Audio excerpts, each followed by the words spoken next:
Baik, teman-teman semuanya. Assalamualaikum warahmatullahi wabarakatuh ya. Selamat pagi, selamat siang, selamat sore, selamat malam ya teman-teman semuanya yang sedang menonton. Hari ini kita akan membahas tentang TO Reguler 2 Bahasa Indonesia kelas 8 ya. Ini mencakup beberapa materi, tetapi yang paling umum ini memang akan membahas mengenai teks eksposisi ya. Langsung saja kita mulai. Bismillahirrahmanirrahim. Nah, kita lihat ya. Sebuah paragraf yang di dalamnya terkandung informasi dan pengetahuan yang ditulis untuk menambah wawasan pembaca merupakan pengertian dari teks apa, gitu ya. Nah, ini teman-teman mungkin nanti sepanjang perjalanan ya di SMP dan di SMA nanti akan menemui istilah-istilah pembagian teks gitu ya berdasarkan tujuan kepenulisannya. Misalnya, ini ada teks deskripsi, itu teks yang menjelaskan suatu hal secara rinci hingga pembaca seolah-olah ada di dalamnya, misalnya. Ada teks persuasi, itu tujuannya untuk memengaruhi orang ya, mengajak pembaca untuk melakukan atau berhenti melakukan sesuatu. Berikutnya ada teks eksposisi, ini teks yang mengandung informasi dan pengetahuan untuk memperluas wawasan pembaca. Berikutnya ada teks narasi, yaitu teks yang menceritakan sesuatu secara kronologis. Nanti teman-teman juga di tingkat SMA akan menemukan teks argumentasi atau teks debat, yaitu teks yang mengungkapkan pendapat ya pro dan kontra tentang suatu topik. Nah, di sini dengan jelas ya kita bisa melihat bahwa teks yang di dalamnya ada informasi dan bertujuan untuk mencerdaskan atau memperluas wawasan pembaca itu disebut dengan teks eksposisi ya. Jadi yang pertama jawabannya adalah yang C.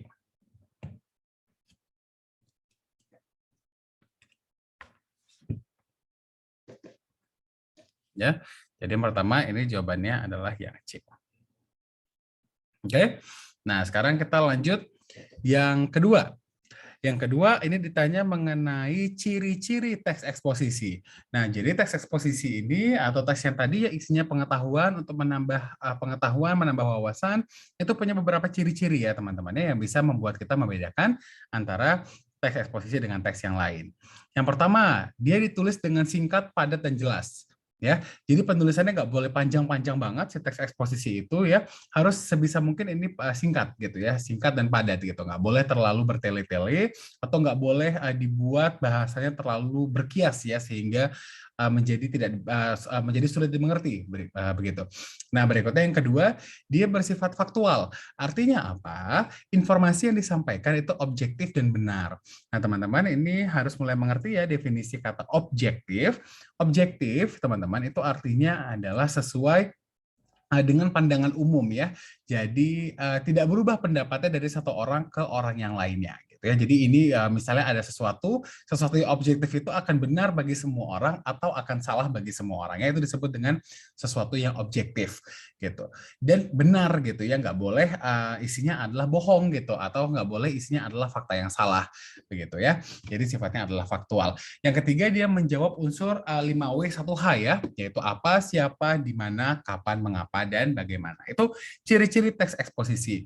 Nah, sehingga ini jelas ya bahwa yang di bawah ini yang bukan ya atau yang merupakan ciri teks eksposisi kecuali yang D ya menggunakan urutan kronologis cerita dan sudut pandang penulis. Nah, ini menggunakan urutan kronologis cerita dan sudut pandang penulis itu disebut dengan teks narasi ya. Tadi kita udah bahas di awal tuh ya, salah satu misalnya contoh teks narasi yang teman-teman nanti akan belajar di kelas 9 yaitu adalah teks cerpen misalnya atau cerita pendek. Itu merupakan salah satu teks narasi ya, dia menggunakan urutan kronologis. Urutan kronologis itu adalah urutan waktu dan menggunakan sudut pandang penulis. Ya, jawabannya D. Nah, sekarang kita lihat yang nomor 3. Ada kata lugas. Ya, kata lugas itu maknanya apa sih sebenarnya gitu ya. Nah, kata lugas itu mengandung makna denotatif, konotatif, pertentangan, atau perbandingan. Nah, kita lihat menurut Kamus Besar Bahasa Indonesia, ini versi yang kelima ya dari Kementerian Pendidikan dan Kebudayaan, lugas itu berarti tidak berbelit-belit dan bersifat apa adanya. Ya, tidak berbelit-belit, bersifat apa adanya. Nah, hal ini teman-teman sama dengan makna denotatif yang berarti makna sebenarnya. Nah, teman-teman harus ingat ya bahwa ungkapan makna itu ada dua ya, ada ungkapan denotatif Ya, ada ungkapan konotatif. Kalau denotatif ini sebenarnya, atau kita juga biasa sebut lugas. Kalau konotatif ini adalah makna tidak sebenarnya, kita biasanya sebutnya kiasan. Ya, jadi kalau yang lugas itu adalah makna denotatif. Ini jelas ya. Kalau yang di bawah ini makna pertentangan dan perbandingan itu nanti biasanya akan dibahas di konjungsi ya, bukan di ungkapan makna. Denotatif. Berikutnya, soal nomor 4 ya. Di bawah ini yang mengandung unsur makna konotatif apa? Nah, tadi kan udah dibilang nih, ada macam ungkapan makna. Yang pertama adalah makna konotatif atau makna kiasan. Maksudnya apa? Ini adalah makna yang mengandung arti tidak sebenarnya. Ya, jadi ini tujuannya untuk memperindah kalimat aja ya, biar kalimatnya ini berbeda dan kalimatnya ini mudah ditandai. Contohnya apa? Si jago merah gitu. Nah, si jago merah itu kan maksudnya api ya teman-teman ya, bukan seseorang yang jago terus badannya warnanya merah, bukan ya.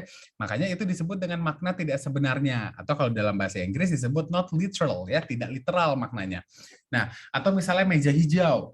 Nah, meja hijau itu juga adalah makna konotatif. Artinya apa meja hijau itu? Artinya adalah persidangannya, atau artinya pengadilan itu meja hijau, bukan meja yang berwarna hijau.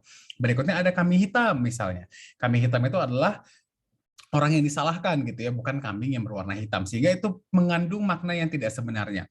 Berikutnya ada makna denotatif, adalah makna yang mengandung arti sebenarnya, arti literal ya, atau literal meaning gitu. Contohnya apa? Saya punya kambing hitam. Ya memang mungkin saya punya kambing warnanya hitam gitu ya, bukan saya punya kambing hitam dalam makna konotatif gitu, tapi saya punya kambing hitam dalam makna denotatif atau makna sebenarnya. Makna lugas ya kalau tadi kita sebut di nomor 3. Nah, di bawah ini yang mengandung makna konotatif yang mana? Nah, yang pertama, akibat pandemi corona, usaha Pak Ali bangkrut. Ya, ini maknanya denotatif, ini makna sebenarnya. Bangkrut, ini dia punya makna konotatif, yaitu gulung tikar. Ya, tapi itu makna denotatifnya atau makna tidak sebenarnya.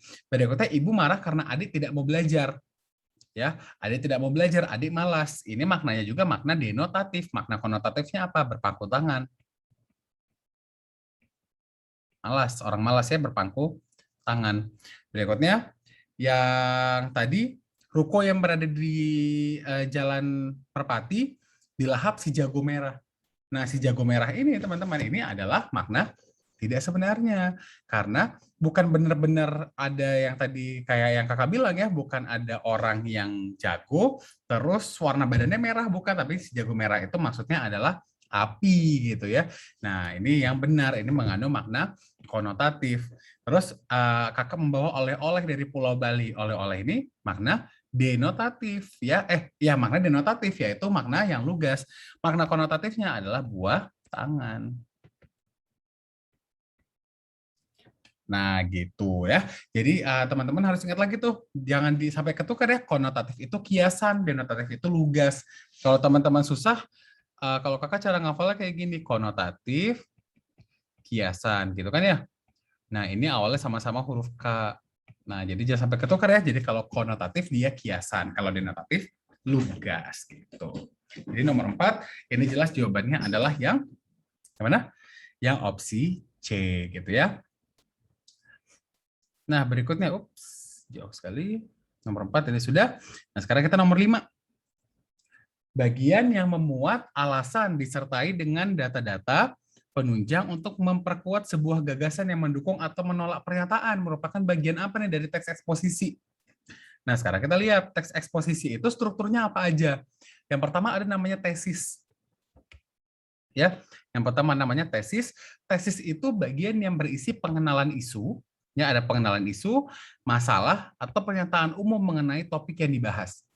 Ya, jadi diberikan di situ pengenalan isunya kita mau bahas apa, ini masalahnya datang dari mana, atau sebuah pernyataan umum yang lebih sederhana.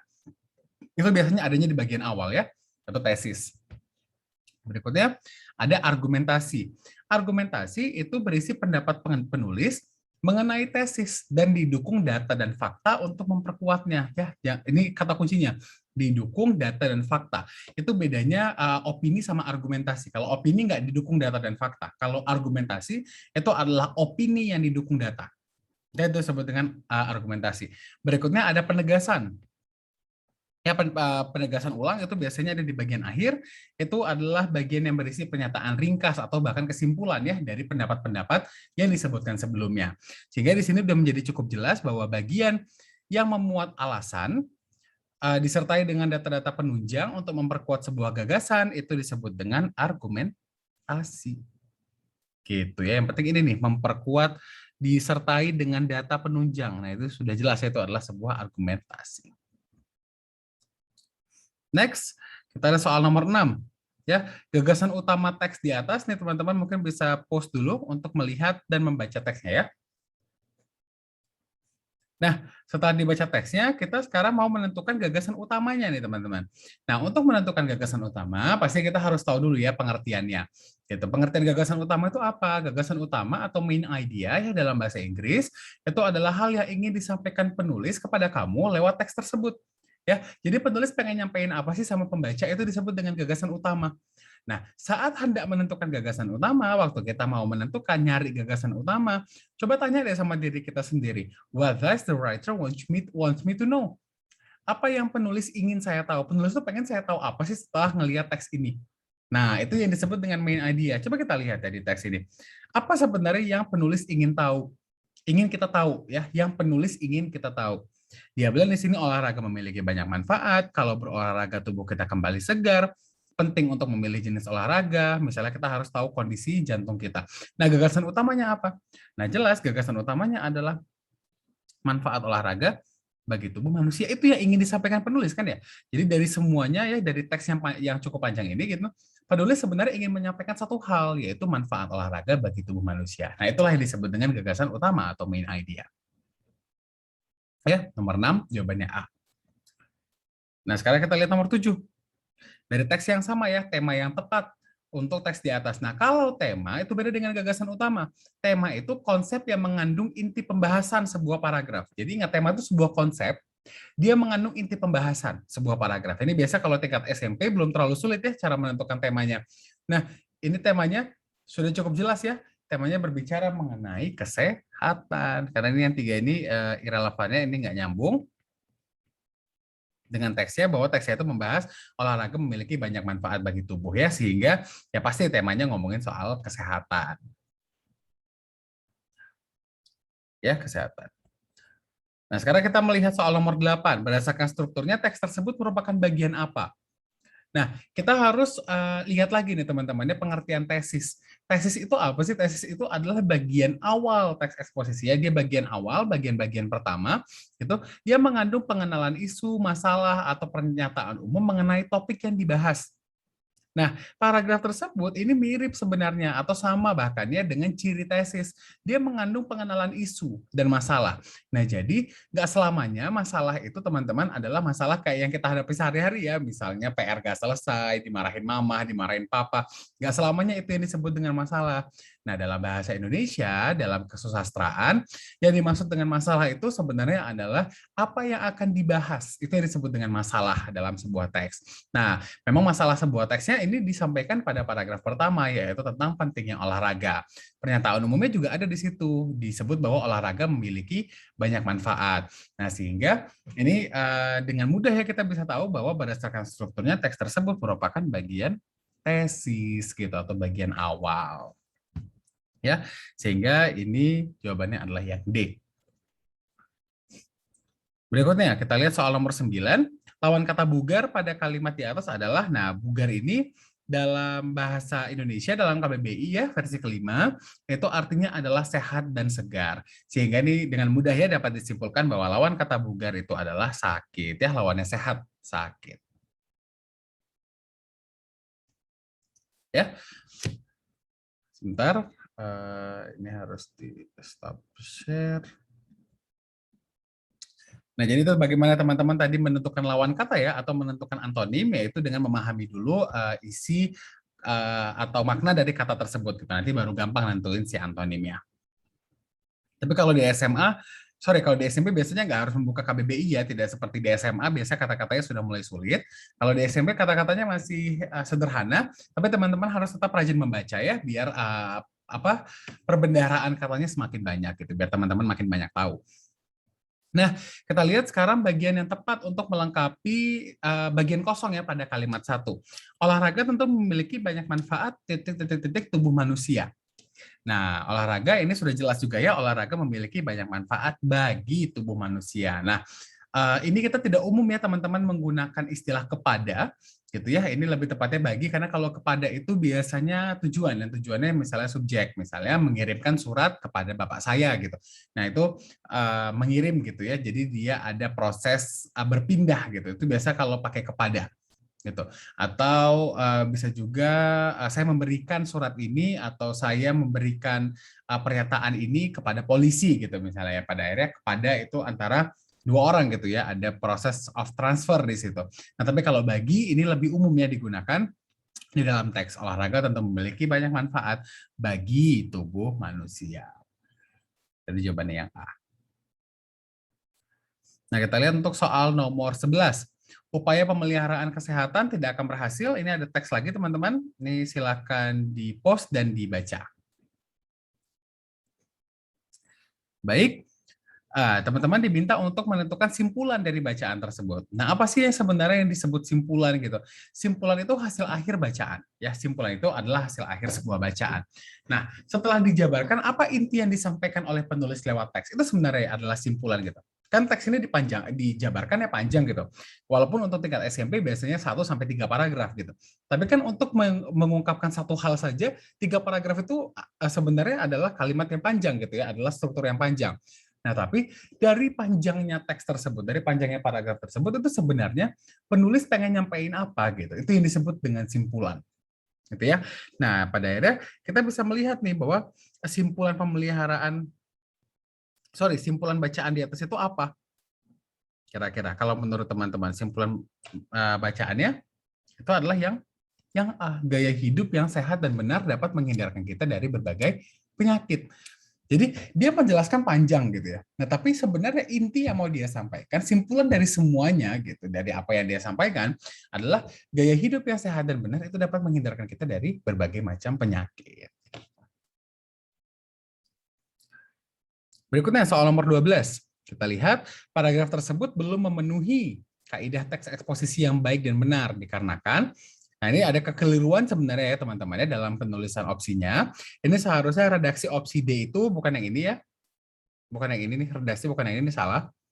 Seharusnya redaksinya adalah teks eksposisi tersebut tidak menyertakan penegasan ulang gitu ya. Nah, ini juga menjadi kekurangan sebenarnya. Nanti jawabannya itu D, bahwa kekurangan dari teks eksposisi ini adalah dia tidak memberikan penegasan ulang ya, atau bagian terakhir mengenai kesimpulan atau rangkuman dari pendapat-pendapat yang telah diberikan sebelumnya. Berikutnya, kita lihat soal nomor 13 ya. Pernyataan yang tidak sesuai dengan teks di atas. Nah, ini mudah ya teman-teman, asal teman-teman membaca teksnya dengan detail ya, membaca teksnya dengan teliti. Kalau pernyataan benar salah, itu tolong teksnya dibaca dengan teliti. Pasti benar kalau misalnya ngebacanya teliti. Nah, pernyataan yang tidak sesuai ini adalah yang mana?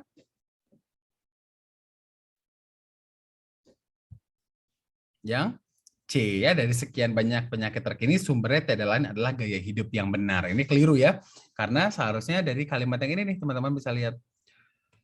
Dari sekian banyak penyakit terkini sumbernya tidak lain adalah gaya hidup yang keliru ya, nggak mungkin sumber penyakit berasal dari gaya hidup yang benar. Jadi nomor 13 jawabannya ini mudah, C ya. Asal membaca dengan teliti, hati-hati ya, karena di sini banyak yang terjebak, tidak membaca teliti gitu, membacanya asal aja gitu, sehingga pernyataan yang mudah, soal yang mudah malah dijawabnya salah. Gitu. Nah, sekarang kita lihat nomor 14. Perhatikan teks berikutnya, teksnya masih sama yang tadi. Kata stop pada teks tersebut dapat diganti dengan kata apa? Nah, ini sebenarnya dia mau menanyakan mengenai sinonim ya, atau persamaan kata. Persamaan kata stop pada teks tersebut ini dapat diganti dengan kata apa? Nah, kita bisa lihat di KBBI, stop ini berarti berhenti atau terhenti ya. Jadi ini sudah cukup jelas. Kata yang dapat menggantikannya adalah kata berhenti. Perhatikan sama spidol. Nah, ya kata yang menggantikannya adalah kata berhenti. Sekali lagi, kalau di tingkat SMP biasa kata-katanya belum begitu sulit ya. Mungkin teman-teman pasti mayoritas juga udah tahu ya stop itu artinya berhenti. Nah, tapi jangan sepele, jangan karena tidak sulit jadi sepele, tidak membaca. Teman-teman harus tetap rajin membaca ya, terutama dimulai dari teks-teks yang sederhana gitu. Misalnya teks cerita gitu, atau teks eksposisi sederhana gitu ya. Dimulai dari situ baru nanti bisa menjadi pengguna bahasa Indonesia yang baik. Nah, jadi berhenti.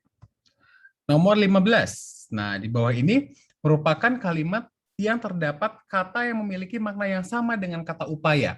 Jadi coba kita lihat di bawah ini, ada nggak, mana kalimat di bawah ini yang mengandung kata yang sama maknanya dengan kata upaya. Berarti kita harus tahu dulu nih kata upaya maknanya apa. Nah, menurut KBBI, upaya itu artinya usaha, ikhtiar, dan daya upaya. Ya, usaha, ikhtiar, dan daya upaya. Nah, ini udah jelas juga ya teman-temannya bahwa kalimat yang memiliki makna yang sama adalah kalimat pada opsi B, yaitu usaha. Ya, jadi teman-teman harus pahami dulu pertanyaannya, mungkin ini cukup panjang ya. Pertanyaannya mungkin teman-teman mengira cukup kompleks, tapi sebenarnya pertanyaannya sederhana. Ya, yang membuat soal hanya menanyakan seperti ini. Mana kalimat di bawah ini yang memiliki kata ya. Jadi dalam kalimat itu ada satu kata. Nah, kata itu maknanya sama dengan kata upaya. Nah, berarti teman-teman harus tahu dulu tuh sinonim kata upaya. Nah, menurut KBBI, upaya itu sama dengan usaha, ikhtiar, dan daya upaya. Nah, berarti mana nih kalimat di bawah ini yang mengandung salah satu dari tiga ini? Yaitu kalimat yang B, ya, usaha yang dilakukan Habib tidak sia-sia.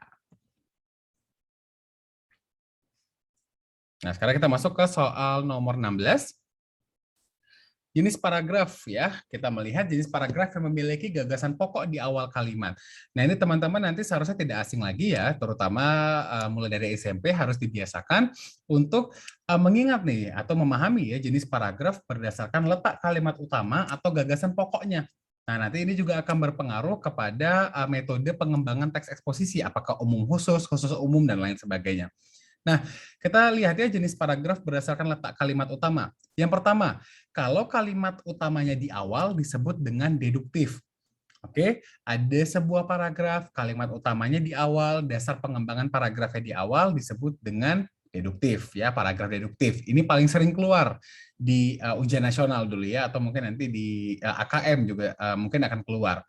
Berikutnya ini nomor 2, ini jarang keluar, bahkan di tingkat SMA juga hampir tidak pernah keluar, yaitu paragraf ineratif, yaitu gagasan pokok yang berada di tengah. Ini jarang ya, karena memang sulit untuk menyesuaikan gagasan pokok agar ada di tengah kalimat. Yang ketiga itu induktif. Induktif itu gagasan pokoknya ada di akhir ya, hanya ada di akhir saja. Ini juga nggak terlalu sering. Nah, ini nomor 4 nih, campuran. Terutama untuk penulis yang belum mahir, biasanya masih banyak yang menggunakan campuran. Walaupun ini tidak salah ya, tidak salah untuk memiliki atau menulis paragraf campuran, yaitu paragraf yang gagasan pokoknya ada di awal dan di akhir. Nah, jadi ini juga sudah cukup jelas ya dari pengertian teman-teman bahwa jenis paragraf yang memiliki gagasan pokok di awal kalimat itu disebut dengan paragraf deduktif gitu. Nah, kita lihat nih untuk soal nomor 17, struktur teks eksposisi yang tepat. Nah, ini tadi kita udah bahas ya, teman-teman boleh challenge yourself untuk pause dulu videonya, pikirkan lagi atau buka catatan yang tadi untuk bisa menjawab soal nomor 17, atau teman-teman boleh putar ulang videonya tadi udah dijelaskan di awal tentang struktur teks eksposisi. Nah, kita lihat ya bahwa struktur teks eksposisi ini cukup sederhana, hanya ada 3 bagian. Yang pertama dimulai dari tesis. Tesis itu adalah bagian yang mengungkapkan pernyataan umum atau mengungkapkan inti masalah. Berikutnya ada argumentasi, yaitu pengungkapan pendapat yang didukung dengan data dan fakta. Berikutnya ada penegasan ulangnya, yaitu merupakan rangkuman atau ringkasan dari pendapat-pendapat yang sudah disampaikan sebelumnya. Jadi, strukturnya adalah yang B ya, tesis, argumentasi, dan penegasan ulang. Nah, kita lihat nomor 18. Sekarang makna kata penghubung antar kalimat pada teks tersebut. Nah, ini mungkin teman-teman masih agak asing dengan istilahnya, tapi jangan asing lagi ya dengan istilah kata penghubung atau kata hubung dan antar kalimat. Nah, yang disebut dengan kata penghubung atau konjungsi itu adalah kata yang menghubungkan kata dengan kata dalam sebuah kalimat atau menghubungkan kalimat dengan kalimat dalam sebuah paragraf ya. Jadi dia penghubung antar kata atau penghubung antar kalimat. Nah, konjungsi ini teman-teman ini dibagi dua, yaitu konjungsi antar kalimat dan konjungsi intra kalimat. Kalau konjungsi antar kalimat, dia menghubungkan, kalau konjungsi antar kalimat, dia terletak di awal kalimat. Itu harus ya, jadi antar kalimat itu di awal kalimat, karena dia menjembatani dua kalimat. Jadi dia harus ada di awal kalimat tersebut. Nah, kalau konjungsi intrakalimat itu terletaknya di tengah kalimat. Kebalikannya dia nggak boleh di awal kalimat. Ya, konjungsi intrakalimat itu nggak boleh ada di awal kalimat. Sehingga kita lihat di sini, mana yang dalam kalimat ini disebut dengan konjungsi antar kalimat. Yang mana konjungsi antar kalimatnya? Iya, yaitu namun. Ingat tadi konjungsi itu kata hubung, antar kalimat itu di awal. Berarti kita lihat dulu konjungsi antar kalimatnya adalah namun. Namun itu teman-teman adalah kata hubung yang menyatakan pertentangan gitu ya. Jadi dia menentang dua hal gitu ya. Misalnya saya sudah belajar keras sekali, namun sayangnya saya tidak lulus. Yaitu dua hal yang bertentangan ya. Ada orang yang belajar keras sekali tapi tidak lulus. Dua hal yang bertentangan. Sehingga namun itu adalah konjungsi yang menyatakan pertentangan. Nah, berikutnya kita bahas soal nomor 19. Perbaikan kalimat tersebut agar menjadi efektif. Nah, teman-teman harus memperhatikan ya, nanti akan dipelajari di tingkat SMA lebih lanjut, tapi di tingkat SMP juga ada nih pasti materinya tentang kalimat efektif. Nah, salah satu syarat kalimat efektif yaitu kalimat efektif itu harus hemat. Artinya apa? Kalimat efektif itu tidak boleh mengandung kata-kata yang tidak penting atau tidak signifikan. Kalau ada kata yang tidak penting, langsung dihapus saja. Oke, karena pasti kalimatnya menjadi tidak efektif nanti kalau ada kata yang tidak penting. Nah, makanya di sini soalnya menanyakan kita atau meminta kita untuk memperbaiki kalimat tersebut agar efektif dengan menghilangkan salah satu kata. Nah, kata apa yang dihilangkan? Coba kita lihat ya. Namun, sangat banyak sekali masyarakat. Nah, di sini ada kata sangat dan sekali. Nah, sangat dan sekali ini maknanya sama, teman-teman ya, sehingga salah satunya harus dihapus antara sangatnya atau sekalinya. Nah, dalam opsi, itu yang bisa dihapus adalah kata sekali. Jadi, agar efektif, yang dihilangkan adalah kata sekali. Jadi, jangan sampai dua kali ya, jangan diulang. Coba kita baca sekarang tanpa kata sekali. Coba kata sekali dihapus. Namun, sangat banyak masyarakat yang masih belum taat pada lalu lintas. Apakah kalimatnya masih bisa dimengerti? Yes, kalimatnya masih bisa dimengerti ya, masih bisa dimengerti dong. Namun, sangat banyak masyarakat yang masih belum taat pada lalu lintas. Apakah maknanya berkurang? Tidak sama sekali ya, makna kalimatnya tidak berkurang sama sekali. Jadi, tepat keputusan kita untuk menghapus kata sekali, untuk menjadikan dia sebuah kalimat yang hemat. Ya, hemat agar memenuhi syarat kalimat efektif. Nah, sekarang nomor 20, perhatikan teks berikut ya. Sama yang tadi gitu. Di bawah ini yang bukan merupakan argumentasi apa? Ini sebenarnya nggak begitu penting ya untuk melihat si teksnya. Kita lihat saja di bawah ini yang bukan merupakan teks argumentasi. Yang mana nih menurut teman-teman? Coba dibaca lagi si soalnya yang bukan merupakan teks yang bukan merupakan pernyataan argumentasi. Kita harus ingat dulu nih definisi argumentasi. Ingat tadi ya, argumentasi itu pendapat atau opini yang disertai fakta. Ya, opini yang disertai fakta itu disebut dengan argumentasi. Umumnya, fakta itu didukung angka-angka atau data numerik. Ada angkanya biasanya. Nah, sekarang kita lihat.